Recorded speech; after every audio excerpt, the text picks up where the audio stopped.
Hey, what's up, you all? This is your boy Daryl.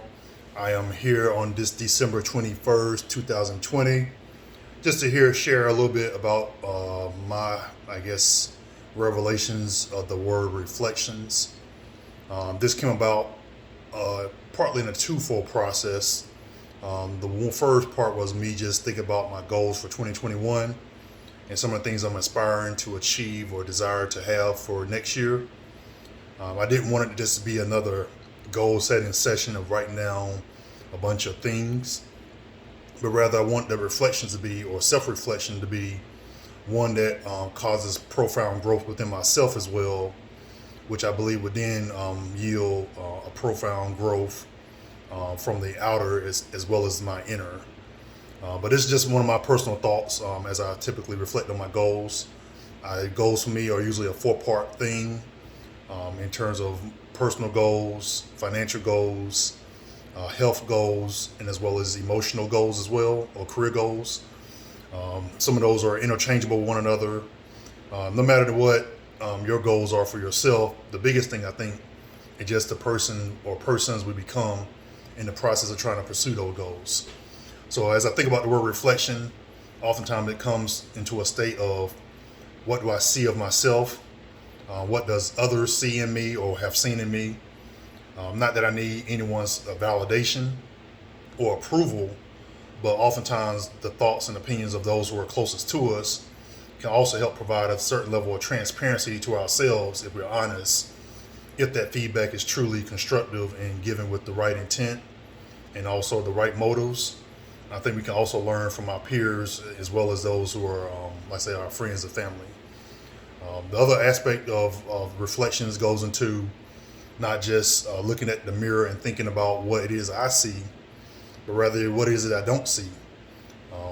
Am I blaming others for the issues that I have?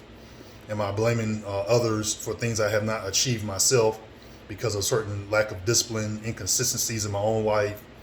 Maybe there's been some distractions that I have allowed to interfere with those goals or moments of self-reflection. Perhaps they're well warranted and even justified in some cases for some of us, as some of the things that we are encountering as far as our adversity and challenges are not always things that we have brought forth for ourselves, but rather things that have fallen on our doorsteps. Whatever it may be that we're going through in life, I believe there's a certain level of self-reflection that's needed for us to become better as men. And as we become better as men, we become better fathers. As better fathers, we raise better children. And if they're better children, we have a better society. So I'd like to share a little bit more information with you from some of my findings of reflections or self-reflection. Part of this comes from thriveworks.com. That's thriveworks.com. This was an article written August 17, 2018 by Connie Habash. And one of the things she put, or several things she put in here I thought that would be important for us to keep in mind is that self-reflection is a skill. Self-reflection is the ability to be aware of ourselves. When we look in the mirror of ourselves, whether you're brushing our teeth or getting ready for work or school, what is it that we really see and what is it that we really believe when we look at that person? Are we seeing all the qualities that we desire, or are we seeing things that are maybe broken or damaged from the reflection of that mirror?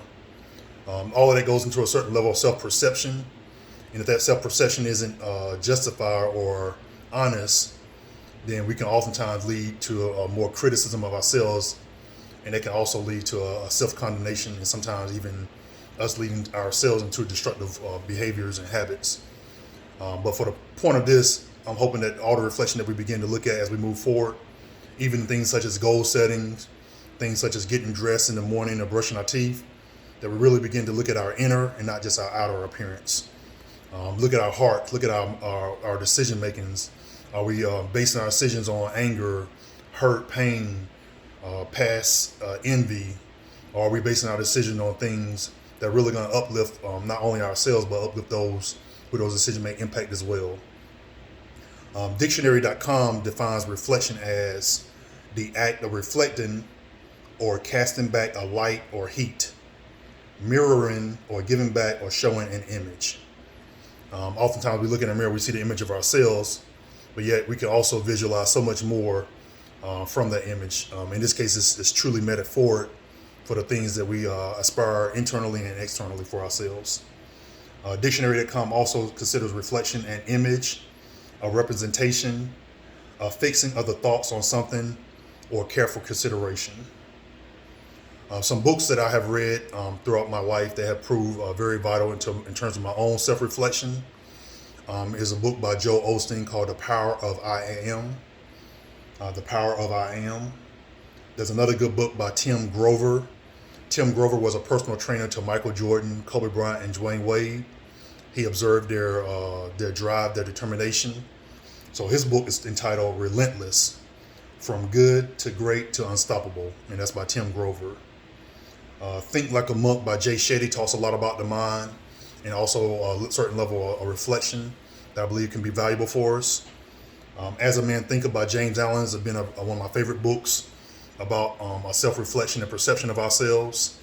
So no matter what the resource it is, be it a book that you may read or some of the resources I have recommended, or just through some of the various media outlets out there, I just trust that our reflections going forward, be it in goal setting or even in the things of who we are as our character, will become one that is a truly we can be proud of as we make a mark upon the lives of others as well as ourselves. So with that being said, this is your boy Daryl. Just wanted to open up a little bit about reflections and hope that you will share some of the reflections you had about yourself over this year 2020, and even some of the personal reflections of yourself and what you aspire for the year 2021. For those of you who are writing down your goals and looking at the things we're looking to aspire to achieve and avoid that we may have gone through this year, and then better yet, we want to see even more so next year. So with that being said, I hope you all have a great Christmas week. Once again, this is your boy, Daryl Carr, and I'll talk to you soon.